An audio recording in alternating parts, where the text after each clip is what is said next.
السلام علیکم، میں ہوں آپ کا معلم امیر تیمور۔ ڈیئر اسٹوڈنٹس، میں آپ کو خوش آمدید کہتا ہوں اسلامیات کی کلاس پنجم میں۔ آج ہم باب پنجم حسن معاملات و معاشرت، جس کا عنوان ہے اسلامی اخوت، آج ہم اس سبق کی مشق کو تفصیلاً حل کریں گے۔ مشق حل کرنے کے لیے آپ سب اپنی اپنی کتاب کھولیے۔ مشق: درست الفاظ کا انتخاب کر کے خالی جگہ پر کریں۔ اسلامی بھائی چارہ خالی جگہ کے لیے بہت بڑی نعمت ہے۔ امت مسلمہ دنیا اور آخرت کی خالی جگہ کا راز اسلامی اخوت میں پوشیدہ ہے۔ کامیابی: ہر مسلمان دوسرے خالی جگہ کا بھائی ہے۔ دو مسلمانوں کے درمیان اگر خالی جگہ ہو جائے تو ان کی صلح کروا دیں۔ ناراضی: اسلامی اخوت سے خالی جگہ کی فضا قائم ہوتی ہے۔ اتحاد و اتفاق: دیے ہوئے سوالات کے مختصر جوابات لکھیں۔ اسلامی اخوت سے کیا مراد ہے؟ اسلامی اخوت سے مراد ہے کہ سب مسلمان آپس میں بھائی بھائی ہیں۔ اسلامی اخوت میں کوئی بھی شخص، خواہ وہ کسی بھی زبان، نسل، رنگ اور ملک سے تعلق رکھتا ہو، کلمہ شہادت پڑھ کر اسلامی برادری میں شامل ہو کر پہلے سے موجود مسلمانوں کا بھائی بن جاتا ہے۔ اسلامی اخوت کے کوئی سے 3 فائدے لکھیں۔ اسلامی اخوت سے اتحاد و اتفاق کی فضا قائم ہوتی ہے۔ اسلامی اخوت کے ذریعے سے مسلمانوں کے درمیان احسان اور قربانی کا جذبہ اجاگر ہوتا ہے۔ اسلامی اخوت کو اختیار کرنے سے ہمارا معاشرہ خوشحالی کی راہ پر چل سکتا ہے۔ اخوت کے متعلق ایک آیت قرآنی کا ترجمہ لکھیں۔ بے شک سب اہل ایمان تو آپس میں بھائی بھائی ہیں۔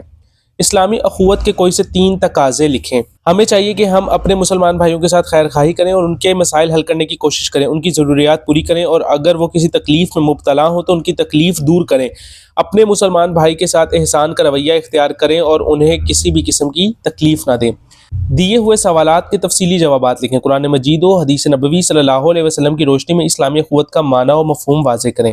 بے شک سب اہل ایمان تو آپس میں بھائی بھائی ہیں۔ اسلامی اخوت کا رشتہ زبان، رنگ، نسل اور وطن وغیرہ کے سب رشتوں سے زیادہ مضبوط و مستحکم ہے۔ یہ رشتہ ایمان کی بنیاد پر سارے مسلمانوں کو بھائی بھائی بناتا ہے۔ حضور اکرم خاتم النبیین صلی اللہ علیہ وسلم نے فرمایا، مسلمان کا بھائی ہے، وہ اس پر ظلم نہیں کرتا اور نہ اسے ذلیل کرتا ہے اور نہ حقیر خیال کرتا ہے۔ اسلامی بھائی چارہ امت مسلمہ کے لیے بہت بڑی نعمت ہے۔ یہ اللہ تعالیٰ کا وہ خاص فضل ہے جس سے مسلمانوں کے دل آپس میں جڑے ہوئے ہیں۔ دنیا کے کسی بھی کونے میں موجود مسلمان پر آنے والی تکلیف کو دوسرا مسلمان اپنی تکلیف سمجھتا ہے۔ یہ وہ نعمت ہے کہ اگر ہم ساری دنیا کی نعمتیں خرچ کر دیتے تو یہ جذبہ حاصل نہ کر پاتے۔ اسوہ حسنہ صلی اللہ علیہ وسلم اور سیرت صحابہ کرام رضی اللہ تعالی عنہم سے اخوت اسلامی کے واقعات تحریر کریں۔ نبی کریم خاتم النبیین صلی اللہ علیہ وسلم نے نہ صرف اسلامی بھائی چارے کی تعلیمات دی بلکہ آپ خاتم النبیین صلی اللہ علیہ وسلم نے خود اسلامی بھائی چارے کی اعلیٰ مثالیں قائم کی۔ ہجرت مدینہ کے بعد آپ خاتم النبیین صلی اللہ علیہ وسلم نے مہاجرین مکہ اور انصار مدینہ کے درمیان اخوت کا ایک ایسا رشتہ قائم کیا جس کی مثال دنیا کی تاریخ میں کہیں نہیں ملتی، جسے مواخات مدینہ کے نام سے یاد کیا جاتا ہے۔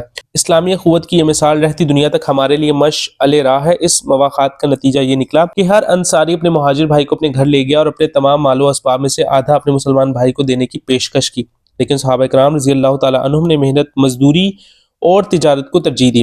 حضور اکرم خاتم النبیین صلی اللہ علیہ وسلم نے رنگ و نسل اور زبان کے امتیاز اور فرق کو ختم کرتے ہوئے حضرت سلمان فارسی رضی اللہ تعالی عنہ کو اپنے گھر کا فرد قرار دیا تھا۔ حضرت عمر فاروق رضی اللہ تعالی عنہ ایک آزاد کردہ غلام حضرت بلال حبشی رضی اللہ تعالی عنہ کو میرے سردار کہہ کر پکارا کرتے تھے۔